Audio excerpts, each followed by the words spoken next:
Yes, that is how they refuse to refer to it. I've never heard that word before. Marijuana cigarette is spliff. Okay.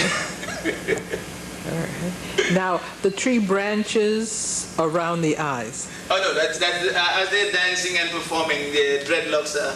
Ah, those are dreadlocks, yes, dreadlocks jumping around. Jumping okay, around, yes. Okay, all right.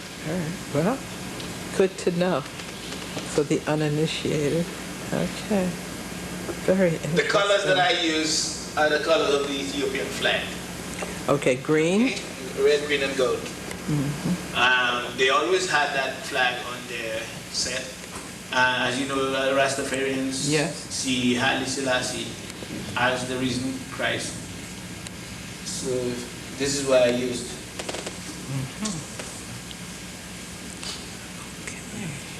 Now, Trenchtown being the part of Kingston where they met and performed and practiced, they lived there.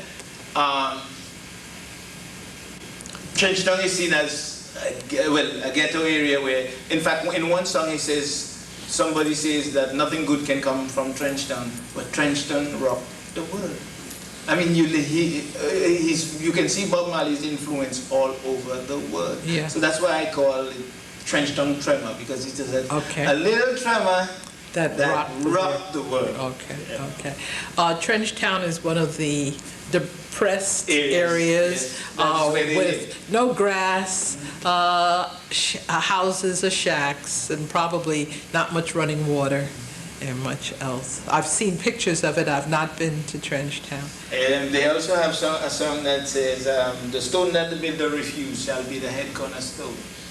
And that moves me so much. Say it slowly again. The stone that the builder refuses shall be the head cornerstone. Okay. And that is so profound. All right. Here is this young man coming from the depths of poverty in the most deprived area, and he could have such an impact on world music. Yes. I mean, not only world music, but I mean, everywhere you see the influence of Bob Marley, not only in Jamaica, all over the world. Right now they have what they call Japan Splash. I mean, you're looking at Japanese wearing dreadlocks. It just goes to show you how much influence that young man had. Oh. I mean, he died young, but in those short years, he really made an impact. And this is my tribute to him, because I've tried to collect every record that Bob Marley has made. Okay. And the very few songs that I do not have in my collection. Dreadlocks. He did have a great impact on Dreadlocks my are philosophy. hot and time-consuming to take care of. I don't know why anybody would want to do that. Well, like, it just shows his dedication to his beliefs. Okay, all right. Well, this is indeed interesting. I have seen an exhibit which was at the Langston Hughes Museum in Corona, where you had about how many pieces? 40 pieces. 40 pieces. And they run along these kinds of lines where you take concepts and ideas and people and things and put them all together in this that you call Anthropomorphism. Anthropomorphism. Anthropomorphism, showing that the merchandise that of which we were considered during the time of slavery had humanity. Okay. All right. Well, let's talk a little more about David Wilson. Wait.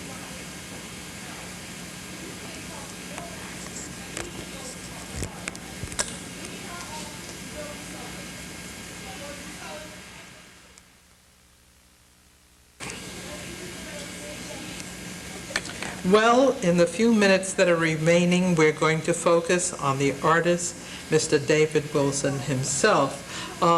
David came to America about when? In 1976. 1976, 23 years ago. Did you suffer cultural shock when you came here? I was familiar with a lot of things, but one of the things that had the most profound impact on me was the condition of race relations. And it has had a very strong impact on me. It has radicalized my ideas, based on the things that I've seen happen in America. The country of your origin, predominantly Black. Caribbean, black, legislators and such. What about the businesses? The businesses, well, now it's No, when you Native were coming. Africans are getting into business, Right. but it was predominantly Right. of Middle Eastern, what they used to call Syrian. Syrians and Lebanese, mainly Lebanese, really. Okay. But most people just call them Syrians, yes. Right, But they're right. actually Lebanese. So that a lot of the racism that you come to learn about and experience, you did not realize or feel the brunt of when you weren't home. Right, that's true.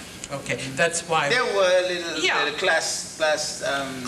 You had yes. class, But it color, was- and yes. racism, Yes. and the socioeconomic and culture. So a combination of all these factors Right. for people living in the Caribbean countries of various origins and backgrounds in terms of language and culture.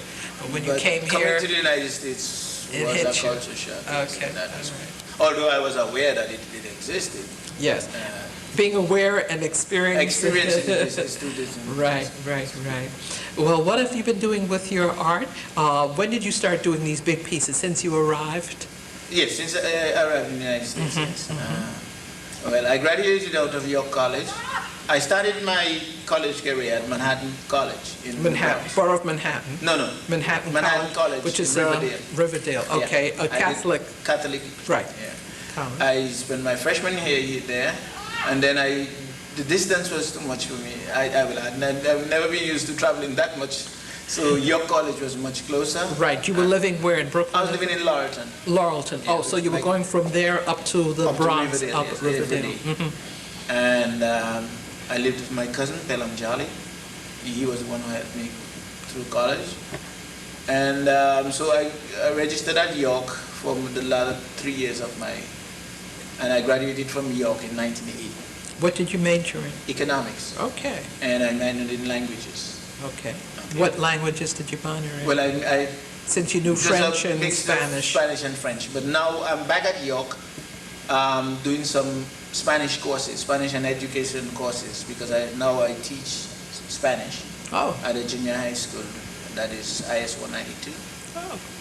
In And Queens? In Queens, in Hollis, Queens. Yes. Okay, So I am working on fulfilling the Board of Ed requirements for certification, Very which good. I hope to finish pretty soon. And then I intend to do a master's degree in bilingual education.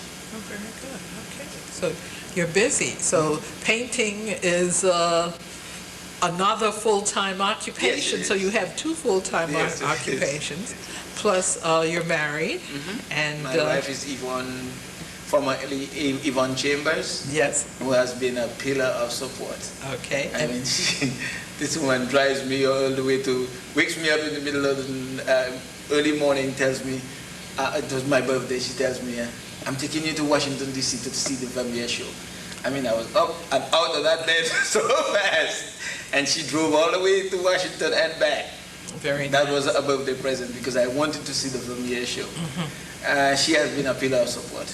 Well, that's good. I mean, that's how it should be, and it certainly is nice to see a youngish, anyone younger than I am is young, couple where there is commonality of interest and spirit and behavior. I mean, It makes life worthwhile. my obsession, well, I must call it an obsession now because, I mean, we've driven as far as St. Petersburg, Florida to visit museums. She always goes along, Good. doing part of the driving. Chicago, Good. Miami, wherever I want to go to see a museum, she right. goes along. Well, there are a couple I'm going to tell you about, and maybe all three of us can go, because there are some very fine shows out there, and a lot of work, both European, African American, Mexican, and what have you, Native American, that should be seen. It's very stimulating and educational. I find that your work is exceedingly interesting and educational, And I want to thank you for the opportunity to video you on short notice. And I hope to see many more of your shows and see many more of your works. I have just acquired a big one, and I think that will hold me for a while. But it's been a pleasure. Thank you so much. Thank you.